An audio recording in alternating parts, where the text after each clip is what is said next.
Pemirsa, Anda kembali dalam segmen Fiskal Fokus bersama saya Krisania Suartanto.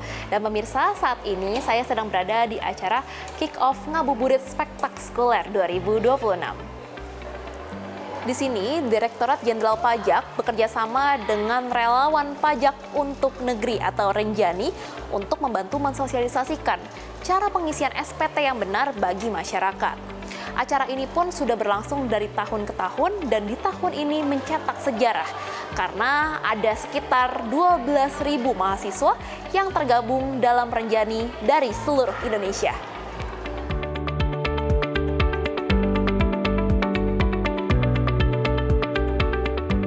Ya, program Renjani ini merupakan wadah bagi seluruh relawan pajak yang ingin menyumbangkan tenaga dan pikirannya melalui edukasi perpajakan bagi masyarakat dengan sukarela.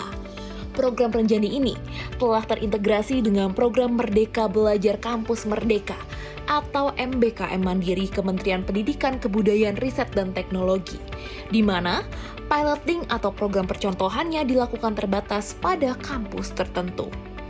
Dengan demikian, relawan pajak tidak hanya menjadi pendamping teknis bagi wajib pajak, tetapi juga agen edukasi yang berperan aktif dalam menumbuhkan kesadaran dan kepatuhan pajak di tengah masyarakat.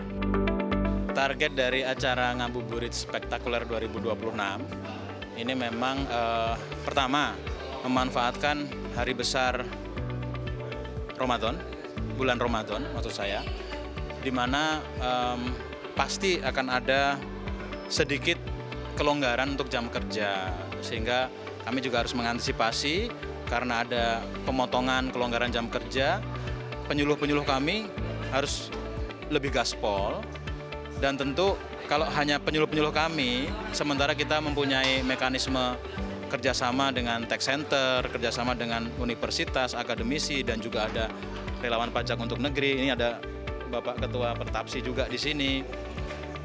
Ini akan sangat sayang kalau nggak kita sinergikan. Apalagi anak-anak muda ini merupakan potensial duta yang untuk memberikan kepada masyarakat pendidikan yang paling tidak basic dari perpajakan dan yang mereka juga sudah pahami.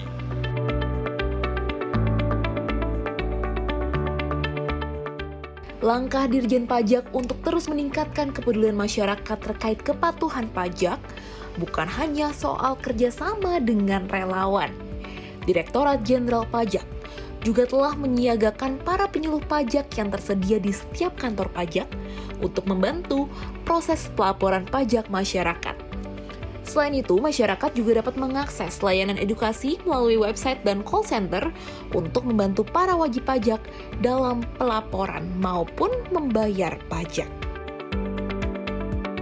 Dan pemirsa, saat ini saya akan bertanya langsung nih pada penyuluh pajak.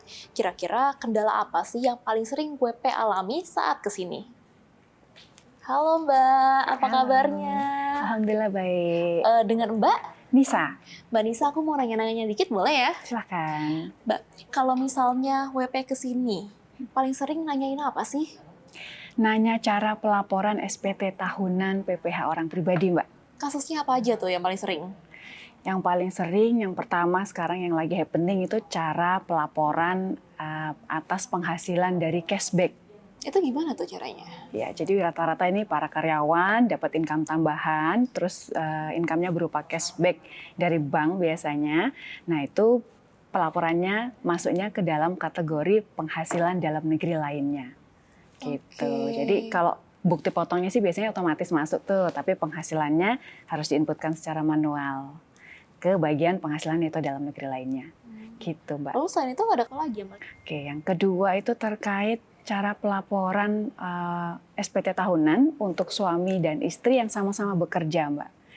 Kemarin kan memang sempat rame di medsos ya, bahwa kalau sekarang suami istri itu wajib lapornya gabung gitu. Kalau nggak gabung nanti bahaya, kurang bayar kayak gitu. Sebenarnya Mbak, kalau dari sisi perpajakan namanya suami istri itu ya memang dianggap sebagai satu kesatuan. Artinya proses pelaporannya memang disarankan untuk menjadi satu. Lapornya satu pintu via SPT-nya si suami, seperti itu. Oke, lantas kalau misalnya pisah harta itu bagaimana? Nah, kalau pisah harta itu memang harus dilaporkannya secara pakai mekanisme pisah harta, Mbak. Ada mekanisme tersendiri, PPh-nya dihitung secara proporsional sesuai dengan proporsi penghasilan neto masing-masing. Seperti itu, Mbak. Kira-kira untuk ngisi Cortex butuh berapa lama sih waktunya?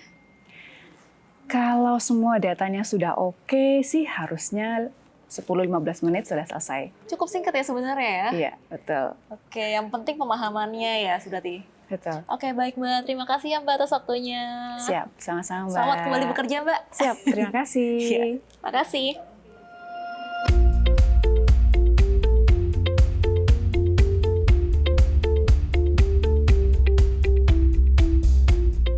Pemirsa, baru saja saya mewawancarai penyuluh pajak terkait kendala apa sih yang paling sering dialami oleh wajib pajak.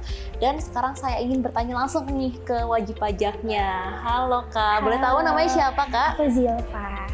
Kak Zilva. Iya. Ini aku lihat Kakak ke helpdesk-nya DJP. Kendala apa sih yang dihadapin? Iya, jadi kan ini penggunaan Cortex baru pertama kali ya Mbak. Aku udah nyoba di website sih, tapi untuk langkah-langkahnya masih agak bingung. Jadi aku mutusin buat kesini. Kalau Iya. boleh tahu Kakak ini orang pribadi atau perwakilan badan? Pribadi sih, iya. Oke. Lalu berarti sebelumnya sudah pernah coba dan kemudian bingung akhirnya kesini. Iya betul. Iya, karena di sini kita dijelasinnya jadi mudah dipahami sih Mbak. Jadi mungkin nextnya nanti kalau ngisi sendiri udah bisa. Luar biasa. Iya. Jadi tahun depan udah bisa. Udah bisa.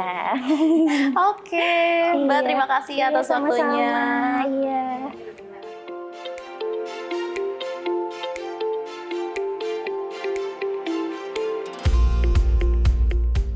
Pemirsa, ternyata segampang itu ya melaporkan SPT tahunan melalui Cortex. Tapi bagi pemirsa di rumah yang masih belum bisa atau masih bingung, tenang aja, bisa langsung datang ke kantor pajak yang ada di dekat rumah ataupun kantor kalian. Dan akan diajarin sampai bisa. Ingat, sampai bisa. Dan bagi yang nggak sempat ke kantor pajak, jangan khawatir.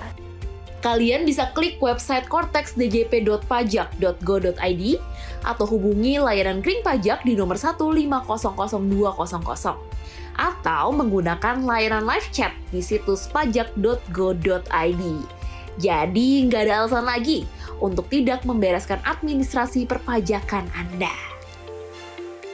Ingat, orang bijak adalah orang yang taat pajak karena dengan bayar pajak kita berkontribusi bagi negeri. Dari Jakarta, Krisania dan juru kamera Yosua, CNBC Indonesia Beyond Business.